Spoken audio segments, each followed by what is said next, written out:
அனைவருக்கும் வணக்கம். திரைப்படங்களால் எவ்வாறு நன்மை விளைய முடியும்? அந்த காலத்தில் எல்லாம் கவிஞர்களும் சரி, நம்முடைய முன்னாள் புலவர்களும் சரி, ஒரு வர்ணிக்க வேண்டுமென்றால் எவ்வாறெல்லாம் வர்ணிப்பார்கள். நிலவே, அழகே, அமுதே, அன்பே, உயிரே, ஆருயிரே, பேரன்பே என்றெல்லாம். ஆனால் இப்பொழுதெல்லாம் பார்க்க வேண்டுமே, வாட்டர் பாக்கெட்டு மூஞ்சாம். இதில் என்ன நியாயம் இருக்கிறது என்று ஒன்றும் தெரியவில்லையே.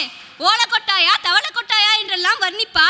இதையெல்லாம் திரைப்படத்தை பார்த்து கற்றுக்கொண்டு விட்டு இப்பொழுது வசைப்பாடி வருவது அவர்களுக்கு எல்லாம் வர்ணிப்பாக தெரிகிறது. இது திரைப்படத்தால் வளர்ந்த நன்மையா? அந்த காலத்தில் எல்லாம் ஒரு குழந்தையிடம் சென்று கேட்டால் அகர முதல எழுத்தெல்லாம் ஆதிபகவன் முதற்றே உலகு என்றெல்லாம் தான் கூறும். அவ்வாறு ஆதிபகவன் முதற்று உலகு என்று கற்றுக் கொடுத்தது திருக்குறள். அறம் செய்ய விரும்ப ஆறுவது சினம், அன்னையும் பிதாவும் முன்னணி தெய்வம் என்று கற்றுக் கொடுத்தது தமிழ் மொழி. ஆனால் இப்பொழுது அப்படியா கூறுகின்றனர்? அழகே நீ எங்கிருக்கிறாய் எடுத்தோடனே முதல்ல 3 வயசு குழந்தை கூட அந்த மாதிரி தான் பாடுது. இது எந்த வகையில் நியாயம்னு எனக்கு புரியலையே. விவசாயத்தை காக்குறாங்களா? அக்கா சொன்னாங்க. என்னங்க விவசாயத்தை காக்குறாங்க? விவசாயத்தை காக்கணும்னு சொல்றாங்க தான். திரைப்படத்துல சொல்றாங்க, அது திரைப்படத்தோடயே முடிஞ்சு போயிடுதே. அதை பார்த்துட்டு வந்து அந்த வசனங்கள் எல்லாம் நம்ம ரீல்ஸா பண்ணி போட்டுட்டு இருக்கிறோமே தவிர அதை யாரும் கடைபிடிக்கிறது கிடையாது. அவங்க அதுக்கு வந்து ரீல்ஸ் பண்ற நேரத்தை செலவிட்டா அவங்க ஒரு நல்ல புத்தகத்தை படிக்கலாம், அந்த நேரத்தில் அவங்க ஒரு நிலம் வாங்கி விவசாயமும் பண்ணலாம். இதெல்லாம் இப்ப யாரும் கண்டுக்கிறது இல்லையே. இதனால நன்மை என்ன விளையுதுன்னு கேட்டா எனக்கு ஒன்றும் புரியல. அந்த காலத்துல எல்லாம் கணவன் சாப்பிடுற வரைக்கும் மனைவி பக்கத்துல இருப்பாங்களா? அப்ப கணவர் பார்த்து அன்பா கேட்பாரா, நீ சாப்பிட்டியாம்மா, இப்ப நீ என்ன சாப்பிடுற, நீ 2 ரூபா சாப்பிடுறியா அப்படின்னு. ஆனா இப்பெல்லாம் பார்க்கணும், கணவர் வீட்டுக்கு வந்தோடனே சத்த இருங்க, அந்த சீரியல் சீன் முடிஞ்சோடனே வந்துடுறேன், அவ்வளவுதான். அது முடிஞ்சதுக்கு அப்புறமா விளம்பரத்துல தான் போய் சாப்பாடே வைக்கிறாங்க. அந்த விளம்பர நேரத்துல விளம்பர இடைவேளையில தான் கணவர் சாப்பிட்டு முடிப்பாரு.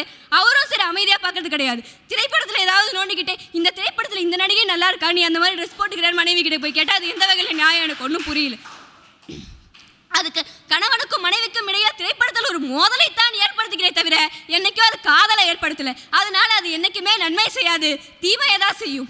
அது மட்டுமா, ஒரு முன்பெல்லாம் பார்க்கும்பொழுது பரீட்சையின் முதல் நாள் என்றால் அனைவரும் ஐயோ பரீட்சையின் முதல் நாள் என்ன செய்வது பதறி புத்தகங்களை கீழே வைக்கால் நன் தோழியின் வீடு எல்லாம் சென்று பார்த்தால் வீடு முழுவதும் புத்தகங்களாகவே தான் இருக்கும். அவ்வாறு படிப்பார்.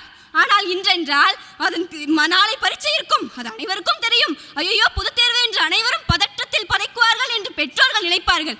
ஆனால் திரையரங்குகளின் வெளியில் சென்று பார்த்தால் நாளை எக்ஸாமை வைத்துக் கொண்டு இன்று ஆட்டம் போடும் எங்கள் கேங் என்று போட்டு வீடியோ போட்டிருப்பார்கள். இது எந்த வகையில் நியாயம்? காணொளி போடுவதற்காகவே திரையரங்குக்கு செல்லும் இந்த கூட்டங்களை எல்லாம் நன்மை என்று கூறினால் அது எவ்வகையில் நியாயம் என்று எனக்கு புரியவில்லை. அதனால் திரைப்படங்கள் என்றுமே நன்மையை விளைவிப்பதில்லை, அனைத்துமே தீமைதான், தீமைதான், தீமைதான். சகோதரி அருமையாக கூறினார்கள், புரிதல் இருந்தால் இந்த சண்டை சச்சரவெல்லாம் ஏற்படாது என்று. உண்மைதான், புரிதல் இருக்க வேண்டும் தான். அது எவ்விடத்தில் என்று கிடையாதா?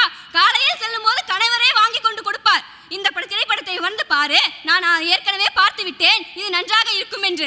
ஆனால் அந்த திரைப்படத்தையே மறுபடியும் மறுபடியும் மறுபடியும் மறுபடியும் 9 தடவைக்கு மேல அவர் பார்த்து கொண்டே இருந்தால் பாவம் அவர் என்ன செய்வார் எனக்கு ஒன்றும் புரியவில்லை. சரி, ஒரு நாள் அவர் சமைத்தால் மறுநாள் தானாக முன்வந்து சமைப்பாராம். சரி, ஒரு நாள் அவர் சென்று சமைக்கட்டும், வேலைக்கு சென்று விட்டு அவர் மறுநாள் சமைக்கட்டும்.